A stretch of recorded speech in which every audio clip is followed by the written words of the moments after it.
আপনি আপনার স্ত্রীর কাছে বসে আছেন, একটা ফুরফুরে মনে আনন্দ চিত্তে স্ত্রীর সাথে আলাপ করছেন, তার সাথে আপনি ভাব আদান প্রদান করছেন, আল্লাহর আরশ পর্যন্ত খুশি হয়ে যায়।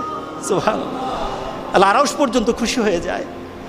যতক্ষণ পর্যন্ত আপনি এইভাবে আপনার স্ত্রীর সাথে কথা বলতে থাকেন, স্ত্রীর কাছে বসা থাকেন, আপনার আমলনামার মধ্যে সওয়াব লিখতে থাকে।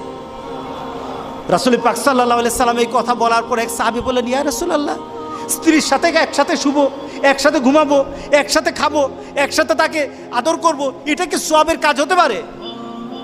রাসূল পাক সাল্লাল্লাহু আলাইহি সাল্লাম বললেন, আচ্ছা তোমার স্ত্রীকে না নিয়ে তুমি যদি আরেকজন স্ত্রীর কাছে বসে থাকো, আছে কি না? আছে কি না? মজাই লাগে, উনিও খাইবেন, রেডি থাকেন। তুমি অন্য কোনো স্ত্রীর পাশে বসে বসে ফিস ফিস ফিস ফিস করলা, মজাই লাগবে।